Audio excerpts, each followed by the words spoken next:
Bonjour à tous, bonjour, Bonjour. Sophie Dion, vous êtes notre députée du jour et vous êtes venue nous parler de la Chine parce que vous êtes rendu récemment en Chine avec Jean-Pierre Raffarin. Quel était l'objet de ce déplacement?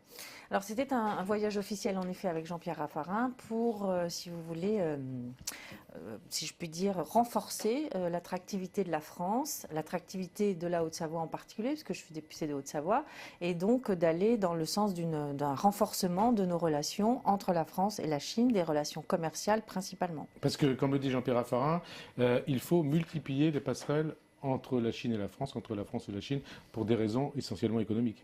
Oui, bien sûr, mais culturel aussi en réalité, parce que si vous voulez, je crois qu'aujourd'hui, la Chine sera le partenaire de demain. Le 21e siècle sera celui de la Chine, comme le 20e siècle a été celui des États-Unis. La croissance se fait là-bas. La croissance se fait là-bas. Naturellement, la croissance se fait là-bas. On s'en rend compte. On a visité plusieurs villes, notamment Chengdu, qui est une ville moins connue que les Pékin ou que les Si je ne me trompe pas, Shanghai. Chengdu, c'est 30 millions d'habitants à peu près, Absolument, oui, c'est dans l'ouest de la Chine et il y a un potentiel considérable, notamment pour l'industrie automobile. notamment pour l'industrie automobile. Mais Alors, pas que l'industrie automobile. Et pas que l'industrie automobile. Et là, vous étiez en Chine avec Jean-Pierre Raffarin au titre de votre mandat de député de Haute-Savoie. Donc vous avez fait la promotion de la Haute-Savoie, du Made in Haute-Savoie, notamment en matière de décolletage et de tourisme. Absolument. Parce que si vous voulez, moi, j'ai la chance d'être dans un département qui a à la fois une capacité industrielle de premier plan, connue dans le monde entier, ce qu'on appelle le décolletage, qui est Alors un on va procédé. préciser ce que c'est. Oui, c'est ça. C'est un procédé d'usinage un peu particulier. C'est un travail sur les pièces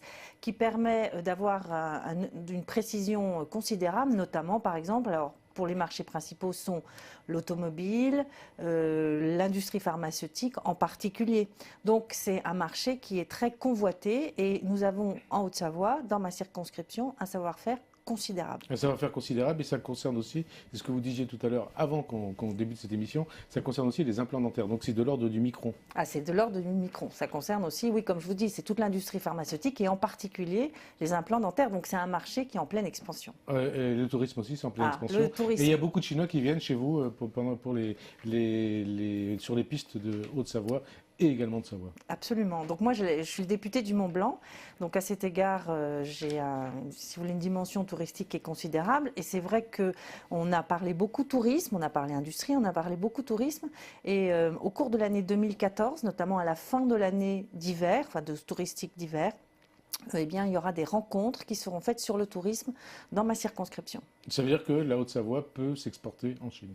La Haute-Savoie peut s'exporter en Chine, mais en revanche, le Mont-Blanc n'est pas exportable. Mais alors donc les Chinois Et donc viennent chez vous. ils viendront aussi pour ça faire représente du ski. combien de touristes chinois dans votre département? Aujourd'hui, c'est difficile à dire parce qu'on a une clientèle qui est quand même essentiellement anglaise, russe, mais il y a un potentiel qui est considérable. Un potentiel considérable. Et puis, il y a aussi des perspectives en ce qui concerne les échanges de jeunes entre la France et la Chine et entre la Chine et la France. Ah oui, ça, évidemment. Vous savez, former un étudiant chinois, c'est un ami pour la vie. C'est pas moi qui l'ai dit, c'est quelqu'un d'autre, vous le savez bien. Donc, c'est très important, en effet, ça commence comme ça. Faire aimer notre pays, ça commence en effet par les étudiants qui apprécient de venir étudier à Paris. Et je crois que dernièrement, on s'est rendu compte que la France était la destination la plus attractive pour les étudiants du monde entier, et en particulier pour les étudiants chinois. C'est ça aussi quelque part la francophonie. Ah bien sûr, évidemment. Faire aimer la France à faire tous aimer ceux la France. qui viennent en France quand ils sont étudiants. Absolument. Dernière question, Madame la députée. Ce déplacement que vous avez effectué s'insère aussi dans la perspective du 50e anniversaire de la reconnaissance de la Chine par la France. Alors qu'est-ce qu'il faut attendre de cette année 2014 qui sera l'année de l'anniversaire? Bien sûr, c'est l'année de l'anniversaire. Il faut quand même se rappeler que De Gaulle a été quand même très visionnaire, puisque c'est lui le premier qui a reconnu la Chine il y a 50 ans. Donc il y aura beaucoup de manifestations qui vont être organisées. La France sera honorée en tant que pays principale, notamment elle sera le pays qui organisera, qui sera le pays hôte de la grande foire internationale de Chengdu. Donc à cet égard, il y aura beaucoup de choses qui vont être organisées, à la fois sur le plan commercial, mais aussi sur le plan culturel. Parce que, comme vous disiez tout à l'heure, il y a les échanges culturels, il y a les échanges économiques, et puis la France qui cherche la croissance, elle va la chercher en Chine. Elle peut aussi aller la chercher en Chine. En tout cas, c'est un partenaire qui aujourd'hui est indiscutable.